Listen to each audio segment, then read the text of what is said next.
Good evening and welcome to Crossroads.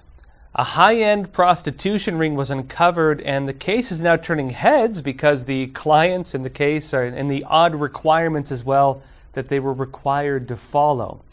Now, the Justice Department announced yesterday that it arrested 3 individuals for allegedly running a network of high-end brothels aimed at high-end clients. Now, the prostitutes were mainly Asian, as were the people running the operation.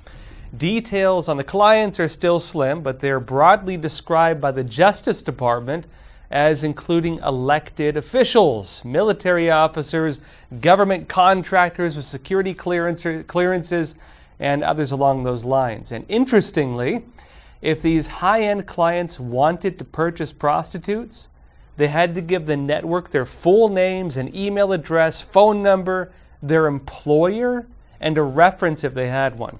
Now, of course, the reason for the case is getting broad attention right now is not because a prostitution ring was busted. Look, in New York right now, there's even open prostitution. It's unfortunately so common right now that they don't even try to hide it. The reason people care about this case is because of the types of clients it had, and suspicions it may have something to do with espionage, what are known as honey traps. Now, part of that would be the use of prostitution for blackmail. The other would be the use of prostitutes to have spies gain access to people in key positions. Maybe a high-level official looking for a girlfriend, or maybe an individual with security clearances who would let a woman access some of those key documents. Without a doubt, though, the case had some very odd traits that should raise some suspicions. The clientele would be in the targeted category for a spy operation like this. And it does seem odd that the clients had to give their names of their employers and give personal information on that level. Now look, normally you'd think criminals would shy away from documenting their clients like that. You'd imagine they want to keep their books mostly empty, given that keeping records of these types creates a paper trail that could incriminate them, which now are incriminating them. It raises some real questions on why they were doing those things. Now, in my personal opinion, an easy comparison would be, say, a high-end escort dating service. While they're generally understood as being services for prostitutes, they maintain normally a system of plausible deniability. So it's fair to ask why this network chose to operate so differently. Still, again, it's all speculation at this point. The 3 individuals being charged, they're facing charges of conspiracy to coerce and entice to travel to engage in illegal sexual activity. That carries a penalty of up to 5 years in prison and a fine of up to $250,000. Now, there were rumors this could be a Chinese spy ring. In fact, I saw a lot of places covering it like that. Going by the available documents, though, it does not look like there are any China ties. It does appear at least that 2 of the individuals were from Korea, although it's not clear what their ethnicity was. Now, of course, this does not necessarily end all possibilities that it might have been tied to China somehow. But again, none of the available evidence has anything on that. But regardless, it remains very interesting given who the clients were. And the affidavit leaves things open that some of them may be charged in the future.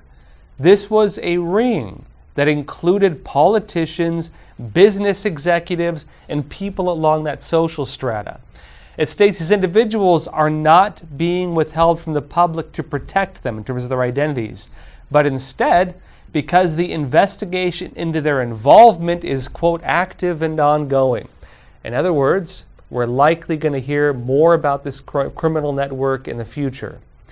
Now, in other news, one of the major narratives used to drive woke censorship is now being exposed as yet another case of fake moralism. This, of course, has to do with Israel and Palestine. And most importantly, that it seems we're now watching a wave of anti-Semitism and pro-terrorist rhetoric coming from the political left. Now, let's start by having a look back in the past. Let's go back last year and the year before. Now, look. Until very recently, we were being told that hate was on the rise in America. NPR reported in December last year that, quote, high-profile entertainers and athletes have openly spouted anti-Semitic tropes. It claimed that former President Donald Trump dined recently with an outspoken Holocaust denier. And the Texas Tribune claimed that an alleged surge in anti-Semitism was a precursor to fascism. And this was framed as a problem for the political right, a concerning trend that growing hate in America could bring a new form of totalitarian fascism and possibly even lead to some types of violence. Now, there were waves of criticism, you might remember, against Ye, formerly known as Kanye West. Now, after he began criticizing Jews on social media and in news interviews. Now, Kanye was actually locked out of his Twitter account. CNN reported that corporate America was canceling Kanye West and that brands were dropping him as fast as they could.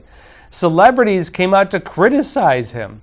It seemed the whole establishment was on board with fighting against this anti-Semitic comments. And it got even worse in October.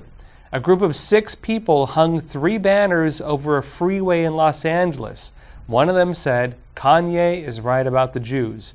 And that 6-man protest drew criticism throughout the entire nation. The Office of California Governor Gavin Newsom released a statement on the banners saying this weekend's anti-Semitic protests in LA were disgusting and cannot be normalized or brushed aside. Words matter, and in California we'll always speak out against racial, ethnic, and religious hate when it rears its ugly head. The White House press secretary posted a statement along those same lines, saying that Biden, quote, ran to heal the soul of the nation after years of hate and division. And as part of the healing, she says, we need to call out anti-Semitism everywhere it rears its ugly head. President Biden even took action to form an interagency group in December 2022 to counter what was framed as anti-Semitism, Islamophobia, and related forms of bias and discrimination within the United States.